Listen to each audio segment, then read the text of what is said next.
Hello students, welcome back to this channel.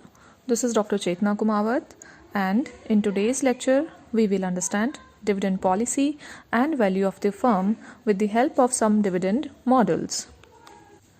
The main objective of financial management, as stated in the later chapter, is to maximize the wealth of the shareholders. Therefore, while taking dividend decision, the management should keep in view the effect of this decision on the wealth of the shareholders. If the payment of dividend is helpful in achieving this objective, it should be paid. Otherwise, the profits should be retained in the business for financing investment programs. Thus, dividend decision is based on the fact that how far is it effective in increasing the wealth of shareholders, that is, value of the firm or shares. Financial experts have not been unanimous on this issue. Still, various models have been evolved to evaluate the dividend policy decisions in relation to the value of the firm. One school of thought associated with Walter, Gordon, and others holds that the dividend payment affects the market value of the shares, and as a result, the dividend policy is relevant for the overall value of the firm. On the other hand, the other school of thought associated with Modigliani and Miller holds that dividend decision is irrelevant and it does not in any way affect the market value of shares, as investors are basically indifferent to returns in the form of dividends or capital gains. The following dividend models of both these school of thoughts on the relationship between dividend policy and the value of the firm have been discussed further. Walter model, Gordon model, and Modigliani and Miller model. Walter's model. Walter J.E. has presented a model in 1963 to explain the relevance of dividend policy for valuation of shares or maximization of the wealth of shareholders. According to him, the dividend policy of a firm is based on the relationship between the internal rate of return earned by it and the cost of capital or required rate of return. The optimum dividend policy will have to be determined by the relationship of R and KE under the following assumptions. The internal rate of return, which is R, and the cost of capital, which is KE, are constant. All new investment opportunities of the firm are to be financed through retained earnings only, and no external finance is available to the firm. The firm has perpetual or an infinite life. As per Walter's model, the investment decisions and dividend decisions of a firm are interrelated. A firm should or should not pay dividends depends upon whether it has got enough profitable investment opportunities to invest the retained earnings or not. If a firm pays dividend to shareholders, they in turn will invest this income to earn further return. This expected return to shareholders is the opportunity cost of the firm and hence the cost of capital KE to the firm. On the other hand, if the firm does not pay dividend but retains, then these retained earnings will be reinvested by the firm to earn a return on these investments. This rate of return on the investment is the internal rate of return R of the firm. Thus, a firm should retain its earnings if the return on investment exceeds the cost of capital, and in the opposite case, it should distribute its earnings to the shareholders. In a nutshell, Professor Walter's proposition may be summed up as follows. Number 1. Growth firms when R is greater than KE. Those firms whose internal rate of return is more than the cost of capital are called growth firms. Such firms can earn more what the investors expect because they have adequate profitable investment opportunities. These firms should have zero payout ratio and should reinvest their entire earnings. This will maximize the market value of shares. Number 2. Declining firms. When R is less than KE. Those firms whose internal rate of return is less than the cost of capital are called declining firms. Such firms do not have profitable investment opportunities to invest their earnings. Such firms should better distribute to the entire profits, that is 100% payout ratio, and let the shareholders invest their dividend income to earn higher returns. And lastly, normal firms when R is equals to KE.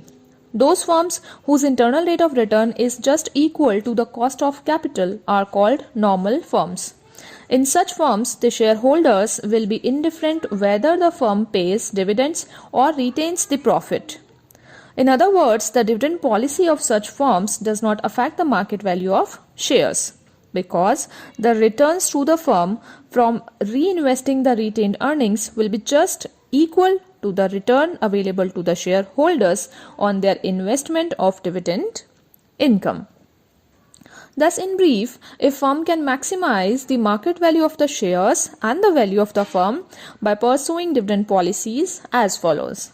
If R is greater than KE, the dividend payout ratio should be 0, that is retention of 100% profits. If R is less than KE, the dividend policy or dividend payout ratio should be 100% and the firm should not retain any profits. And if R is equals to KE, the dividend is irrelevant and dividend policy will not affect the market value of shares. Professor Walter has suggested a formula to determine the market value of share, which is as follows. MPS is equals to D upon KE plus R E minus T whole divided by KE divided by KE. With the help of this formula, we can determine the market price of shares. Critical appraisal of Walter's model. The Walter's model provides a single framework to explain the relationship between dividend policy and value of the firm. If the assumptions underlying the model hold good, the behavior of the market price of the shares in response to dividend policy of this firm can be explained with the help of this model.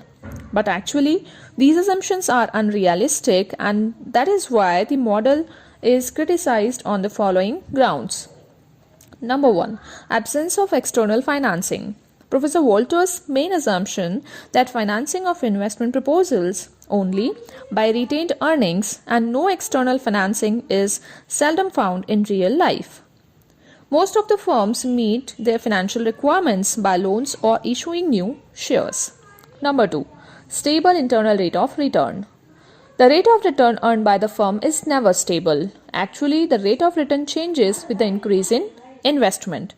And lastly, stable cost of capital.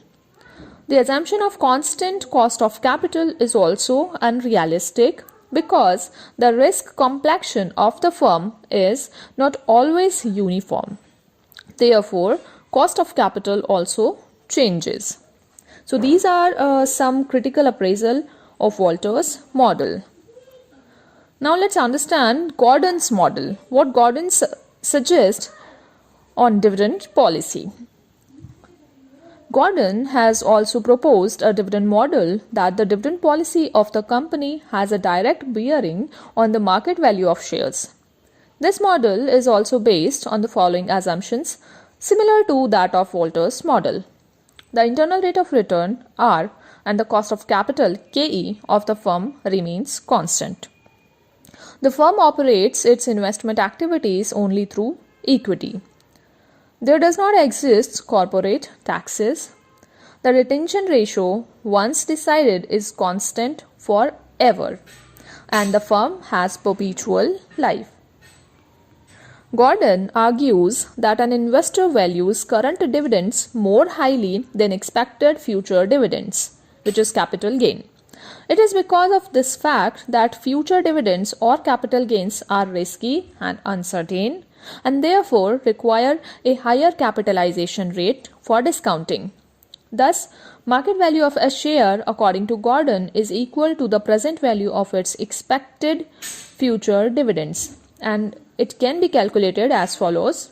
P is equals to D upon KE minus G, or E multiplied by 1 minus B divided by KE minus BR, where P is price per share, D stands for expected dividend per share, E earnings per share, KE cost of capital or capitalization rate, B retention ratio, which can be calculated by 1 minus payout ratio, that is the percentage of earnings retained, and BR is BR or G growth rate.